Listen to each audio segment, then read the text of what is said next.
2. E aí, pessoal do canal Tudo Bom, Adriano de novo, trazendo pra vocês hoje mais um podcast. Dessa vez, mais uma vez, com o meu amigo Chico.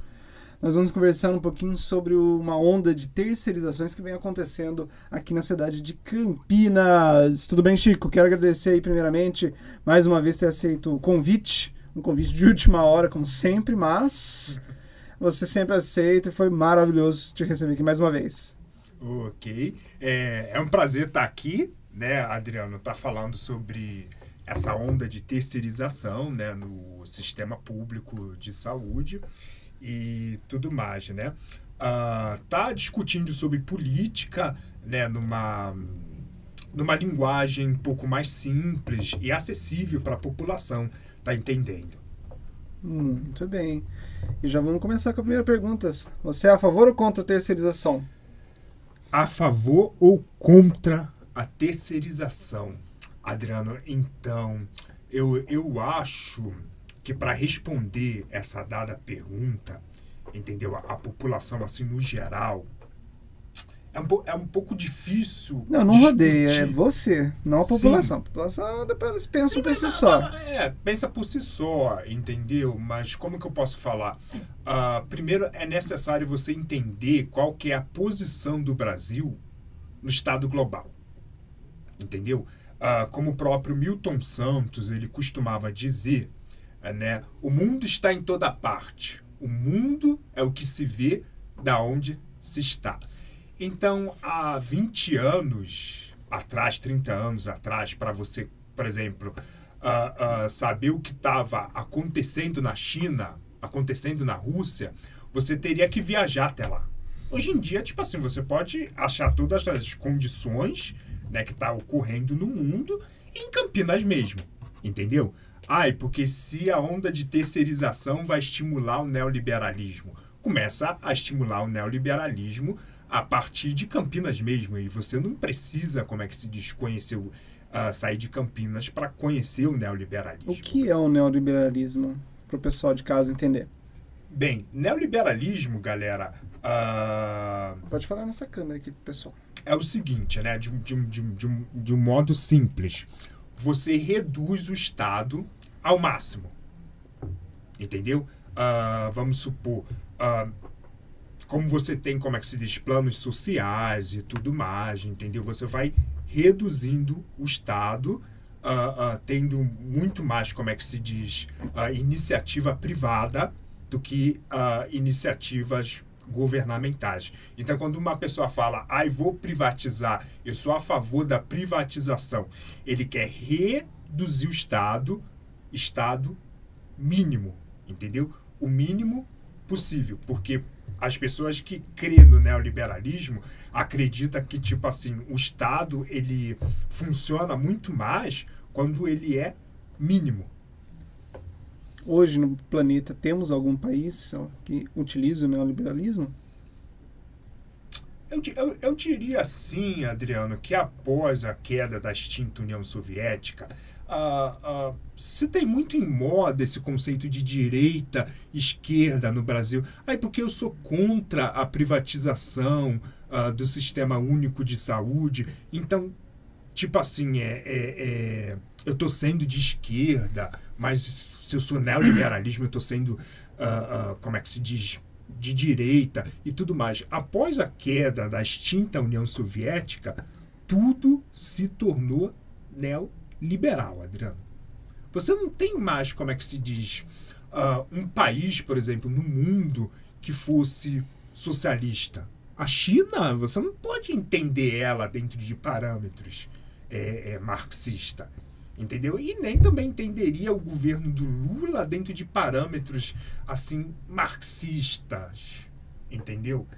Então, se você falasse assim, no tempo de hoje existem países marxistas, olha, se existem, estão completamente isolados, entendeu? Talvez Coreia do Norte seja dentro, metodicamente, marxista e neoliberalista. Existe um país totalmente neoliberalista?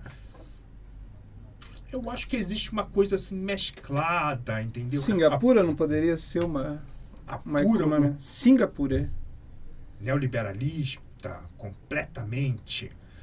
Ou, digamos assim, boa parte Eu, liberal. eu sei pouco sobre Singapura. Você poderia tá me explicando? Sim, sobre Singapura é um Singapura? fenômeno que vem acontecendo ainda. Assim, fenômeno.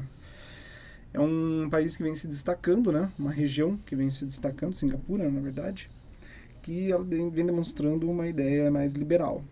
Por exemplo, um caso simples disso foi a desburocratização para a abertura de empresas, acho que é um dos exemplos clássicos, onde no Brasil hoje você leva em média, no mínimo, 7 dias para conseguir abrir uma empresa, e em Singapura você abre ela em 6 horas. Então é uma diferença brutal. Fora cargas tributárias, onde você tem em média 3%, enquanto no Brasil você trabalha aí com uma margem de 70%, 40%, dependendo do produto que você trabalha. Então aí você já vai vendo algumas diferenças entre um local e outro. E Singapura hoje é dada como um dos redutos liberais do planeta. Sim. Eu diria que o neoliberalismo, ele engoliu até mesmo o socialismo. Tá bom, Adriano? Até mesmo quando a gente fala sobre o discurso...